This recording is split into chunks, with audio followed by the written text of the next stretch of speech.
கிறிஸ்துவுக்குள் பிரியமானவர்களே, இந்த நாளுக்கான மாலை நேரம் அண்ணா அப்போஸ்தலனாகிய பவுல் ரோமருக்கு எழுதின நிருபம் 11ஆம் அதிகாரம் 1வது வசனம்.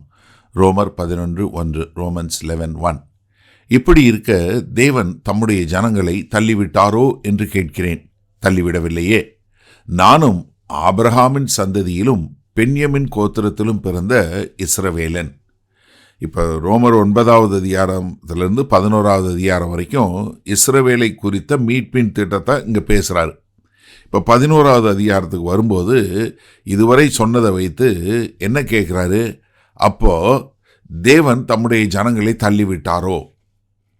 ஏன்னா அங்கே அவருடைய கேள்வியினுடைய இதுவரை சொல்லிட்டு வந்ததுலேருந்து என்ன, இஸ்ரவேல் தேவன் மேலே அவிசுவாசத்தில் இருக்கிறதுனால கர்த்தருடைய வாக்குத்தத்தம் என்ன ஆச்சு? ஒருவேளை சபை இஸ்ரவேலை முழுவதுமாக மாற்றிவிட்டதா? இப்போ கர்த்தர் தான் ஒப்பு கொடுத்த வாக்கு கொடுத்த உடன்படிக்கை பண்ணின ஜனங்கள் என்று சொல்லக்கூடிய மக்களை தள்ளிவிட்டாரா? ஏன்னா அங்கே பவுல் இதை நீங்கள் தவறுதலாக புரிந்து கொள்ளக்கூடாது என்பதற்காக அது சொல்லுகிறார். 1 சாமுவேல் 12:22 பார்க்குறோம். கர்த்தர் எப்போவுமே தன்னுடைய ஜனங்களை தள்ளிவிடுவதில்லை, மறப்பதில்லை என்று. அதே மாதிரி 94வது சங்கீதம் 14வது வசனத்தில் பார்க்குறோம், தேவன் ஒருபோதும் தன்னுடைய ஜனங்களை நிராகரிப்பதில்லை என்று சொல்லக்கூடியதாக. ஏற்கனவே ரோமர் 3வது அதிகாரம் 3-4 வசனங்களில் நமக்கு ஏற்கனவே சொல்லிட்டாரு. மனிதனுடைய உண்மையில்லாத தன்மை என்ன பண்ணாது, கர்த்தருடைய உண்மை தன்மையை மாற்றாது என்று சொல்லக்கூடியதாக. இந்த கேள்வியை கேட்டுட்டு அதுக்கு பதில் இல்லை சொல்கிறாரு, தள்ளிவிடவில்லையே. எப்படி? அதாவது எவ்வளவு ஸ்ட்ராங்காக, அதாவது இது இல்லவே இல்லை என்று சொல்லக்கூடியதாக, இல்லவே இல்லை இது அப்படி இல்லை அப்படின்னு சொல்லக்கூடிய ஒருதாக. ரோமர் 6வது அதிகாரம் 2வது வசனத்தில் இதே தான் சொன்னார். ரோமர் 9வது அதிகாரம் 6வது வசனத்தில் என்னது தான் சொன்னார்? தேவனுடைய வார்த்தை இதாகிடுச்சா? இல்லவே இல்லை அப்படின்னு சொல்லக்கூடியதாக. இப்போ அதுக்கு என்ன சொல்கிறாரு? நான் தான் ஒரு ஜீவிக்கிற உதாரணம். ஏன்னா நீங்கள் பார்க்குறீங்க, ஏன்னா தன்னுடைய லைஃப்பை என்ன தன்னுடைய வாழ்க்கை என்ன சொல்கிறாரு? கர்த்தர் இஸ்ரவேலை நிராகரிக்கவில்லை என்று சொல்லக்கூடியதாக. நான் யார்? யூதன்னா என்ன அர்த்தம்? அதாவது உடன்படிக்கையின் மூலமாய் ஆபிரகாமினுடைய சந்ததியில் வந்தவன். அது எதன் மூலமாக? பென்யமின் கோத்திரத்தில் சொல்லக்கூடியதான்.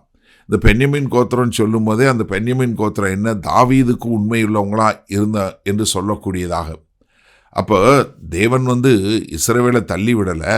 காரணம், அதற்கு இந்த ஜீவிக்கிற உதாரணமாக, ஒரு வாழுகிற உதாரணமாக நானே இருக்கிறேன் என்று சொல்லக்கூடியதாக. பிலிப்பியர் 3வது அதிகாரத்தில் அவன் ரொம்ப அழகாக இதை முழுவதுமாய் சொல்லக்கூடிய ஒரு காரியத்தை பார்க்குறோம். அப்போஸ்தலர் நடவடிக்கை 22வது அதிகாரம் 3வது வசனத்தில் எப்படி அவர் யூத பாரம்பரியத்தை எவ்வளவு இதாக கடைப்பிடித்தார், எவ்வளோ ஸ்ட்ரிக்டாக கடைப்பிடித்தார்னு சொல்லக்கூடிய ஒரு காரியத்தை பார்க்குறோம். அப்போ பவுலுடைய ரட்சிப்பு என்ன காட்டுறாரு?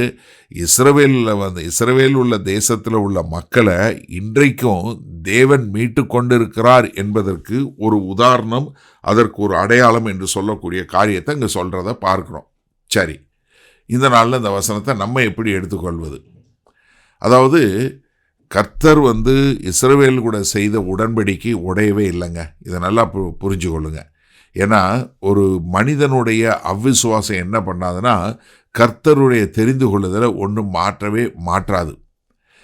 இதில் இன்னொரு மிக தெளிவாக தெரிஞ்சு கொள்ள வேண்டியது, நீ கிறிஸ்தவர்களாக இருக்க தெரிஞ்சு கொள்ள வேண்டியது என்னென்னா, சபை இந்த காட்டு ஒலிவ மரத்தில் ஒட்டப்பட்ட ஒலிவ மரமாக இருக்குதே ஒழிய ஒலிவ மரத்தை மாற்றலை.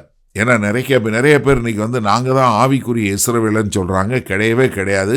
இஸ்ரவேலுக்கு கொடுக்கப்பட்ட வாக்குத்தத்தம் நிச்சயமாய் அவர்களுக்கு நிறைவேறும். சபைக்கு கொடுக்கப்பட்ட வாக்குத்தத்தம் வேற, அது நிச்சயமாக அவர்களுக்கு நிறைவேறும். அப்போ இஸ்ரவேல் தேசத்தினுடைய அவ்விசுவாசம் என்ன பண்ணாது? கர்த்தருடைய திட்டத்தையும் கர்த்தருடைய வாக்குத்தத்தத்தையும் ஒன்றும் இல்லாமல் பண்ணாது. அப்போ கர்த்தர் உண்மையுள்ளவராய் இருக்கிறாரு.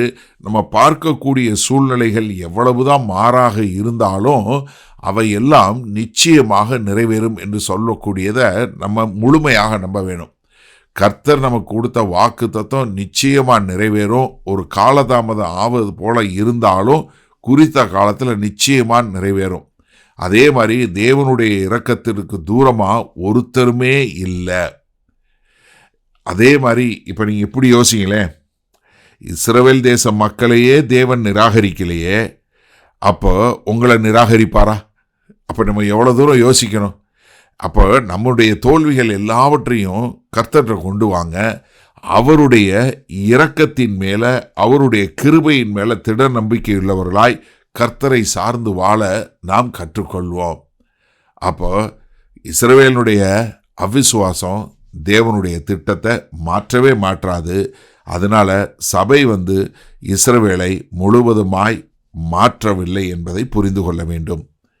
வல்ல பிதாவே, இதோ இந்த அருமையான நல்ல நாளுக்காய் உம்மை நன்றியோடு துதிக்கிறோம். ஆமாண்டவரே, இதோ ஒரு மனிதனுடைய அவிசுவாசத்தினால செயல்படுகிற காரியங்கள் தேவனுடைய உடன்படிக்கையின் திட்டங்களை ஒருபோதும் மாற்றாது என்பதை புரிந்து கொண்டு உம்மை அண்டிக் கொண்டு வாழ எங்களை ஒப்புக் கொடுக்கிறோம்.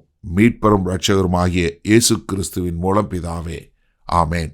கர்த்தர் உங்களை ஆசீர்வதிப்பாராக. நாம் நாளை காலை தினசரி தியானத்தில் சந்திப்போம். Good night.